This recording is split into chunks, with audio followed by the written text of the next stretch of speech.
Hello everyone, welcome back to my channel. आशा करुच्ची आपण माने बहुत भलरे थिबे। चलंतु आज आमे गोटे easy and yummy recipe tea बनेबा। यह होची एग भुर्ज करी।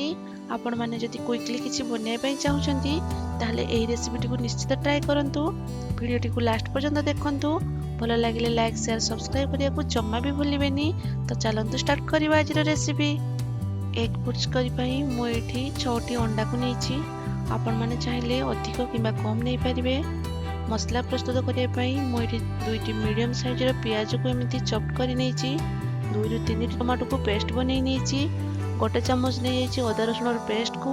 आउ किछि धनिया पत्र को नेछि। 2टी कंचा लंका को एमिति काटि के नै जाइछि। गरम मसला रे एठी मो नेछि गोटे टीस्पून जीरा, गोटे सुखिला लंका, गोटे गुजराती, 7 ରୁ 8टी गोलमरिच, गोटे इंच रो दालचीनी, 2टी लवंग आउ किछि भृसंगा पत्र को। चलंतु एबे हमें एग भुर्जी बनेबा। सेति पई गोटे कड़ाई नियंतु। सेतिरे दे दियंतु गोटे टीस्पून तेल को। तेल गरम हेले सेतिरे सब अंडा को भांगी के नै जानतु। आ सेतिरे दियंतु स्वाद अनुसार लूण को। आपण माने चाहिले एठी गोटे चम्मच गोलमरिच गुंड को मते देई परिबे। आ से सब को मिक्स करी 2 ରୁ 3 मिनिट पर्यंत एमिति फ्राई कर नियंतु। देखंतु एबे हमर एग भुर्जी रेडी हो गलानी। एबे याको हमें अन्य एक प्लेट को ट्रांसफर करि नेबा।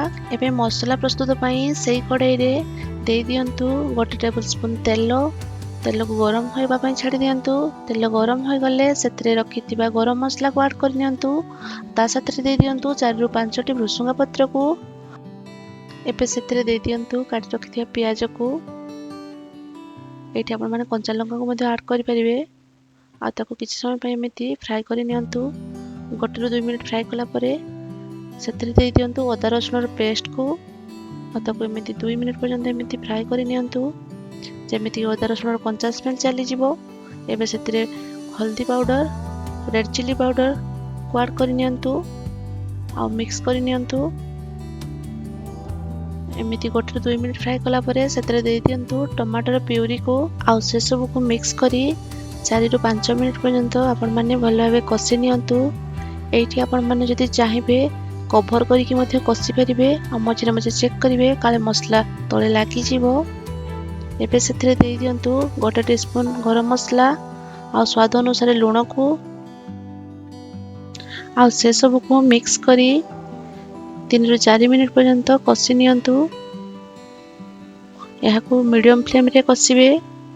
फ्लेम हाई रखिबेनी कि बहुत लो भी रखिबेनी। देखंतु एबे हमर मसला रेडी हे गलानी। एबे सेतरे दे देबा में गोटे कप पानी को। आ एहा को फुटिया पई छाडी देबा।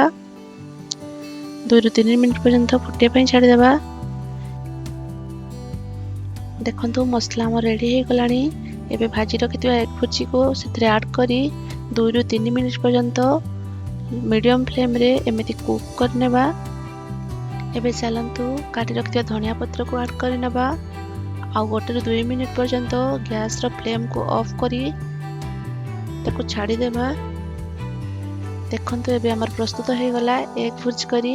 एहा को आपण माने भात, रोटी किबा परोटा सहित खाइ परिबे। वीडियोटी भल लागिथिले लाइक करंतु, सांग साथी फैमिली सहित शेयर करंतु। आ सब्सक्राइब करिया को जम्मा भी भूलिबेनी। रहिली नमस्कार, जय जगन्नाथ।